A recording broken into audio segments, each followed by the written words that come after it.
written by Mulk Raj Anand. This is from your Moments.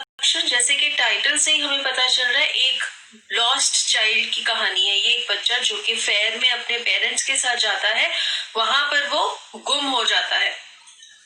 Basically, it's a very simple story, but at some places there are a few things you may get confused. So let us read the story and I'll explain it to you. It was the festival of spring. So now we know what was the season, what was the time when this story has been written. It was the season of spring. Spring is in the months of February and March. So that is a very pleasant weather and people generally go outside. They go to different fairs and exhibitions and stalls. From the wintry shades of narrow lanes and alleys emerged a gaily clad humanity. Emerge means came out. Wintry shades here refers to the winter season. As now it is spring, spring से पहले कौन सा season आता है? Winter season का। तो अभी अभी विंटर सीजन खत्म हुआ है। तो यहाँ पर राइटर ये कह रहे हैं कि जैसे विंटर सीजन में सब लोग अपने घरों में बंद रहते हैं, बहुत ज्यादा ठंड होती है, तो जैसे थोड़ा सा ठंड कम हुआ, स्प्रिंग सीजन आ गया, तो सब लोग अच्छे अच्छे कपड़े पहन के अपने घरों से बाहर निकले इस फेस्टिवल को अटेंड करने के लिए। They were very cheerful, they were very happy because winter season had ended. Some walked, some rode on horses, others sat, being carried in bamboo and bullock carts. So, ये जो लोग हैं जो अपने घरों से अच्छी तरह से तैयार होकर निकले, ये अलग अलग मोड से ट्रैवल कर रहे थे। कई लोग पैदल चल रहे थे, कई हॉर्सेस पर ट्रैवल कर रहे थे, कई बैम्बू या फिर बुलक कार्ट्स में ट्रैवल कर रहे थे। One little boy ran between his father's legs, brimming over with life and laughter. Brimming over means to be so full of a liquid that it flows over the edge. Supposedly आपके पास एक glass है जिसमें आपने पानी भरा है, और अगर वो ग्लास ऊपर तक भरा हुआ है और आप उसे फिर भी भरते रहेंगे तो क्या होगा? पानी ओवरफ्लो हो जाएगा। तो जब तक आपने ऊपर की लिमिट तक ग्लास को भरा हुआ है और ऐसा डर है कि पानी छलक सकता है, दैट इज ब्रिमिंग ओवर। यहाँ पर ब्रिमिंग ओवर का क्या मतलब है, किस कॉन्टेक्स्ट में इसे यूज किया गया है? राइटर ये कहना चाहते हैं कि जो छोटे छोटे बच्चे थे अपने पेरेंट्स के साथ घूमने निकले हुए थे, वो खुशी और हंसी से भरे हुए थे। जैसे पानी का ग्लास पानी से भरा होता है और उसमें से पानी ओवरफ्लो होने का डर होता है, ऐसे ही वो बच्चों की जो खुशी और हंसी थी वो ओवरफ्लो हो रही थी, वो इतने ज्यादा खुश थे। Come child, come, called his parents as he lagged behind, fascinated by the toys in the shops that lined the way. अब यहाँ पर एक पर्टिकुलर बच्चे की बात हो रही है जो बहुत ही ज्यादा खुश था, बहुत ही ज्यादा एक्साइटेड था, वो अपने पेरेंट्स के साथ घूमने निकला हुआ था। Lagged behind means was left behind, वो पीछे रह गया। Fascinated by means attracted to things. अब ये बच्चा अपने पेरेंट्स के साथ फेयर देखने गया है। फेयर में अलग अलग स्टॉल्स लगी हुई थी, तो वो जो सुंदर सुंदर टॉयज की स्टॉल्स थी उन्हें देख के इतना अट्रैक्ट हो रहा था कि वो वहीं पे रुक रहा था, और इसलिए वो अपने पेरेंट्स से पीछे रह गया था। और उसके पेरेंट्स ने उसे बुलाया कि आओ, क्योंकि वो उनसे पीछे रह गया था।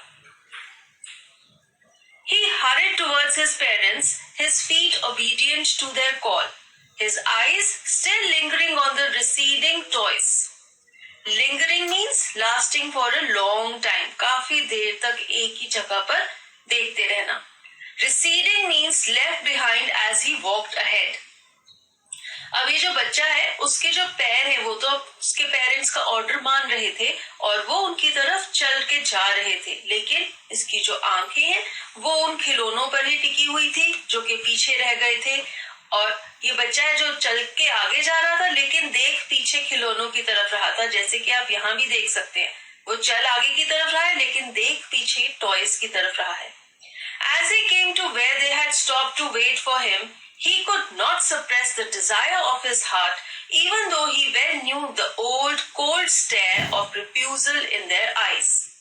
Suppress means to put an end, किसी चीज को रोकना, जबरदस्ती प्रेशर लगा के किसी चीज को रोकने की कोशिश करना। Cold means without any feelings of affection. जब किसी के देखने के तरीके में या किसी के बिहेवियर में कोई अफेक्शन, कोई प्यार या इमोशंस का एहसास नहीं होता, उसे हम कहते हैं कोल्ड एक्सप्रेशन। तो जब ये बच्चा वहां पर पहुंच गया, अपने पेरेंट्स के पास पहुंच गया, तो वो अपने दिल की चाहत को रोक नहीं पाया। चाहत क्या थी उसके दिल की? कि उसे टॉयज चाहिए, और उसे ये पता था कि उसके पेरेंट्स पहले भी ऐसे ही करते हैं, वो उसे रिफ्यूज कर देते हैं, वो उसे कुछ भी नहीं दिलाते और उसे घूरते हैं अपना रिफ्यूजल शो करने के लिए, और उनके एक्सप्रेशंस बिल्कुल कोल्ड होते हैं, बिल्कुल फीलिंगलेस होते हैं। बच्चे को पता था कि अभी भी उसके पेरेंट्स ऐसे ही बिहेव करेंगे, ऐसे ही रिएक्ट करेंगे, लेकिन फिर भी टॉयज खरीदने की डिजायर इतनी स्ट्रॉन्ग थी कि वो अपने आप को रोक नहीं पा रहा था। I want that toy, he pleaded. Pleaded means requested. Finally बच्चे ने अपने पेरेंट्स को कहा कि मुझे वो खिलौना चाहिए। His father looked at him red-eyed in his familiar tyrant's way. Red-eyed means with anger. बहुत ज्यादा गुस्से के साथ भरी हुई थी उसके फादर की आंखें। And tyrant's way refers to a tyrant. Tyrant कौन होता है? A cruel and oppressive ruler. एक ऐसा रूलर जो कि बहुत ज्यादा क्रूअल और हार्श होता है, उसे टायरेंट कहते हैं। तो जब इस बच्चे ने ऐसा रिक्वेस्ट दिया तो उसके फादर का क्या रिएक्शन था? उसकी आंखें गुस्से से भरी हुई थी, लाल हुई थी, और वो एक बहुत ही राक्षस जैसे क्रूअल राजा की तरह उसको घूर रहा था। His mother, melted by the free spirit of the day, was tender and giving him her finger to hold, said, "Look, child, what is before you?" It was a flowering mustard field, pale like melting gold as it swept across miles and miles of even land. Melted means became tender and loving. Pale means dull and colorless. तो बच्चे की request सुन के उसकी mother का दिल melt हो गया। वो थोड़ा इमोशनल फील कर रही थी, लेकिन उसने बच्चे को बड़े प्यार से कहा कि देखो तुम्हारे सामने क्या है। बहुत बड़ी सी येलो गोल्डन कलर की फील्ड थी मस्टर्ड प्लांट्स की। मस्टर्ड जिसे सरसों भी कहते हैं, उसकी खेती की फसल की बहुत बड़ी फील्ड थी। A group of dragonflies were bustling about on their gaudy purple wings, intercepting the flight of a lone black bee or butterfly in search of sweetness from the flowers. Gaudy means extremely bright and showy, very shiny, very bright. So in that mustard field there was a group of dragonflies. Dragonfly is something like this. और ये जो dragon flies थी, इनके colours बहुत gaudy थे, बहुत ज्यादा bright और शाइनी थे, उनके पंख पर्पल कलर के थे, और वो वहां पर उड़ने वाली ब्लैक बीज और बटरफ्लाइज को चेस कर रहे थे। ऐसे लग रहा था कि सब आपस में खेल रहे हैं और सब इन मस्टर्ड फ्लावर्स की स्वीटनेस को सब कर रहे थे। The child followed them in the air with his gaze till one of them would still its wings and rest, and he would try to catch it. Gaze means your vision. ये जो बच्चा है ये इन सब insects को देख रहा था। वहां पे बटरफ्लाइज थी, हनी बीज थी और ये ड्रैगन फ्लाइज थी, और जैसे ही कोई भी इनमें से रुकता था वो उसे पकड़ने की कोशिश करता था।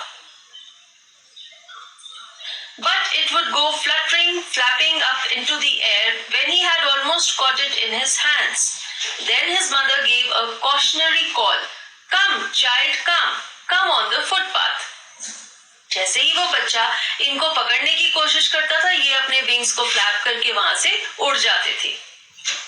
और फिर उसकी मदर ने उसे एक कॉशनरी कॉल दी। कॉशनरी कॉल मीन्स किसी को चेतावनी देना किसी भी चीज के बारे में। तो इस बच्चे को उसकी मदर बुलाती थी कि चलो आओ, हम यहाँ से जा रहे हैं, तो तुम भी फुटपाथ पर आ जाओ।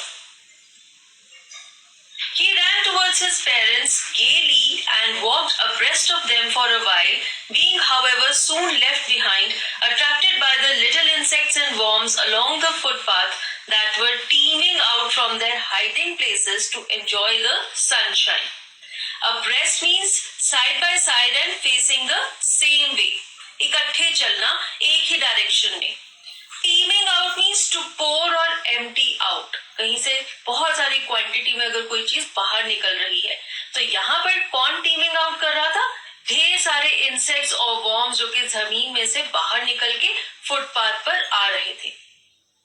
अब अपनी मदर की आवाज सुन के बच्चा अपने पेरेंट्स की तरफ भागा चला गया और वो कुछ देर तक उनके साथ ही चलता रहा, लेकिन फिर उसका ध्यान फुटपाथ पर निकलते हुए इंसेक्ट्स और कीड़े मकोड़ों की तरफ गया जो कि जमीन में से बाहर निकल रहे थे और वो उन्हें देखने लग गया। Come, child, come! His parents called from the shade of a grove where they had seated themselves on the edge of a well. He ran towards them. Grove is a small wood or a group of trees. एक छोटा सा पेड़ों का झुंड, उसे groove कहते हैं। फिर से उस बच्चे के पेरेंट्स ने उसे बुलाया क्योंकि वो फुटपाथ पर रुक गया था और वो लोग पेड़ों की छांव में एक वेल के साइड पर बैठकर रेस्ट कर रहे थे। और फिर वो बच्चा